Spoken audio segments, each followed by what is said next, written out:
pwede itrabaho. Isa may gusto mahimong Dr. Dre. Engineer. Wala engineer dahil usa. Abogado. Dancer. Dancer. Model. Wala. Mayor. Vice Mayor. Konsihal. Ingon na nila.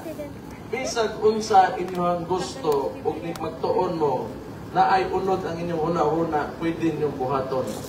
So, paningkamot mo, unya pag-abot yan is panahon. Makita ko ninyo ba? Kita ko ninyo, na naglisod mo, tinananglan ninyo ko yung basa pagtuon na magdaron, pagkita ko grado ninyo. Kaya ako yung mukasto, librehot ang muskwila. So, may tanaw na yun. Ha? Anak lang. Nahinay lang kaya anak lang kinabuhi yun. Kinanglan, maningkamot yung kada adlaw, hinay-hinay. Di mo kinanglan, pugso ni mo. Basta hinay-hinay, makaton ka karon, pahuway, matog ka, mga jikas Ginoo. Importante kayo nga natag Ginoo. Nga jika, kinaupaan na po, gamay tuon, hinay-hinay na po, pasalamat sa Ginoo, nga buhi ta, nakakaunta, unya padayon. Kada adlaw, total, pag-abot panahon kung naglisod mo, na si Ma'am Julie Dayaday, mga kaubanan niya, gabantay diri sa inyo, ha? Sultihin mi sa unsa inyong gibate, para kay kami may ginikanan ninyo o wala sila. So, timan ninyo, samtang wala mo sa inyong mga ginikanan, ako ang inyong ikaduhang papa. Okay na sa inyo, ha? Ayun lang magkaguol, importante, ang amuang isipandari, ginasiguro nga malipay mo. So, kana pagtuon na mo, kaya kung gusto makita pohon, nga makaginhawa po yung kinabuhi. Kaya na to din eh. Kaya. Uy, hilakay. Hilakay. Sige. So, asa na ganito? Oh, medyo may katotohanan yung tatay ko, may mga abilit na mga sinasabi. Pero, I just want to tell you that hindi naman talaga natin alam kung ano mangyayari. We have a trial this September. Gusto ko para sa inyo that you should remain optimistic. Kasi hindi pwede yung padrino natin nandoon, tapos tayo mahina dito. So we have to remain optimistic because for sure, to honor all the things that he did for this country is to pick ourselves up and do it harder than he did. Kailangan push talaga tayo.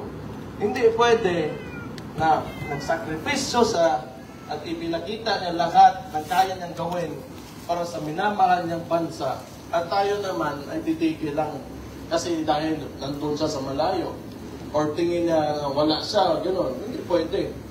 It is our responsibility now. Kasi kung hindi natin i-absorb o tanggapin yung responsibility because he only showed the way. Ang maganda doon, may daanan na pinakita yung tao sa atin. Ang kulang na lang, dadaanan na lang natin. Yun ang pinakamahirap sa lahat. Na makita natin kung saan tayo dadaan. And the only thing that we do now is to go through that road. Now, I ask you, ano ang mas mahirap? Ang sinimulan o yung itutuloy mo lang? Diba? Mas lisod yun ang sugod yun. Karon ipadayo na lang nato. This is to all those Filipinos who believe in Him. This is our responsibility and obligation not only to ourselves, to our families, but to the entire country. So, that's the only way to honor His work in this country and the kind of governance that He showed to all the Filipinos during his term as president. So, laban lang. 2 years na lang na. 2 years. Tanawan ninyo. Look, the midterm elections, they never won. They want to, give you the perception of that they're still standing, there, but wala na, they're crumbling. Every day, they're deteriorating. Because most often, the things that you do, lalo na sinimulan mo sa mga pangit na bagay, it will most likely end up, in pangit din. So ito si PRD, may sinimulan siyang magandang bagay. Something that we can, nurture and take care of and make it grow. Pwede natin pagandahin. Murag tanong ba? Mura na sa gliso nga gitanong nimo, huwag ka ng mangga sa inyong likod, ka ng lubid. It's only a seed that He planted in all of us.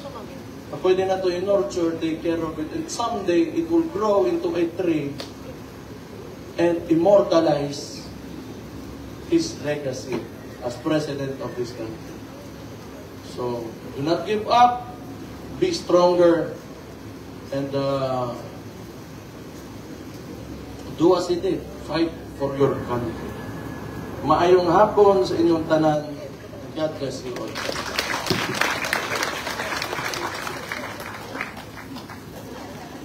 I think he deserves the loudest round of applause, ladies and gentlemen. Thank you very much, Mayor, for that. And those words are exactly what we needed. Yes, a while ago, tears fell down, but